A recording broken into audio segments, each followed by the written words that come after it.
Earl Anthony with a strike in the 7th frame, 18 pins now.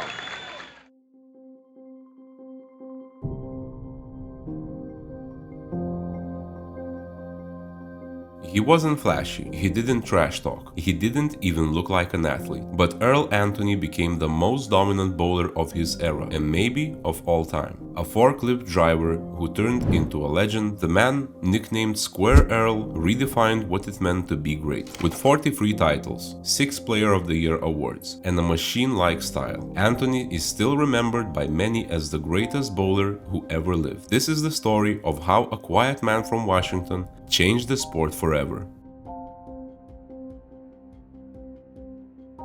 Earl Roderick Anthony was born in Tacoma, Washington in 1938. Before bowling, his dream was baseball. As a promising left-handed pitcher in the Baltimore Orioles farm system, he was even offered a $35,000 contract. But a torn rotator cuff ended that dream. Back home, Anthony worked as a forklift driver at a grocery warehouse. That's where fate intervened. His co-workers encouraged him to join the company bowling league. Earl hesitated, but he gave it a try. His first average? Just 165. 3 years later, he was already averaging 217. More than talent, it was his discipline that stood out. He practiced up to 8 hours a day, rolling as many as 300 games a week. Sometimes without pins, just to save money. It was the start of a work ethic that would change bowling. By 1970, at 31 years old, Earl Anthony entered the PBA Tour. Most players were already veterans by that age. Earl was a rookie, but it didn't take long for him to prove himself. That same year, he won his first PBA title at the Heidelberg Open in Seattle. By 1973, he was winning majors. Calm, calculated, almost robotic, he looked nothing like the fiery bowlers of his time. Fellow pros called him Square Earl, fans called him the Machine, but there was nothing square about what he was going to accomplish.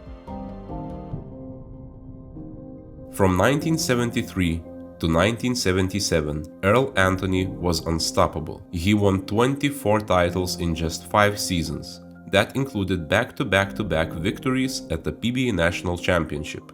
Not once, but twice in his career. His precision and speed control made him untouchable. In 1975, he became the first bowler ever to earn more than $100,000 in a single season. 7 years later, he was the first to pass $1 million in career earnings. He wasn't loud, but he was dominant, and his rivals knew it.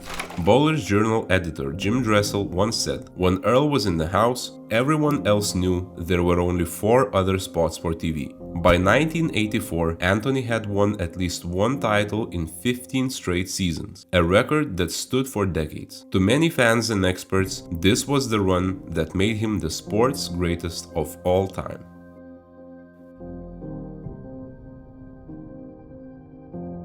Anthony rolled 25 perfect 300 games in his career, but never won on American television.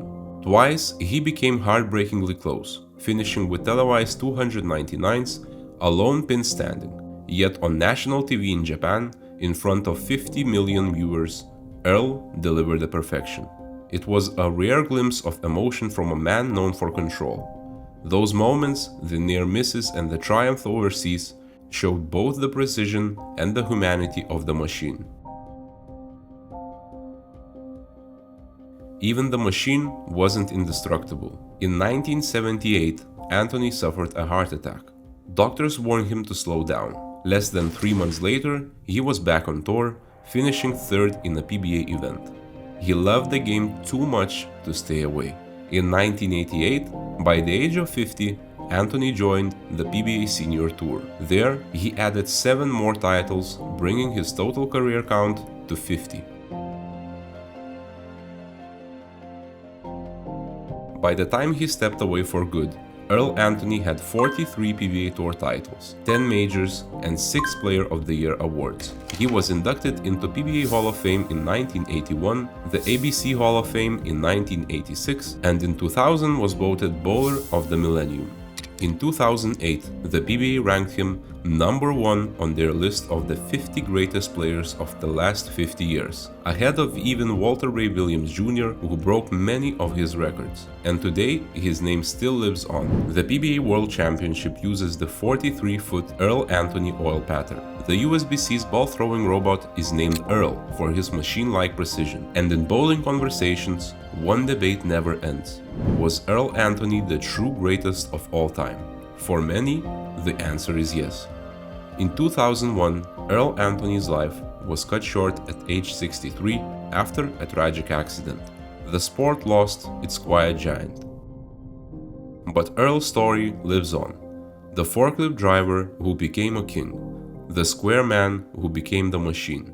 Bowling may have changed, but his legacy still echoes in every strike, every oil pattern, and every conversation about the greatest to ever play the game.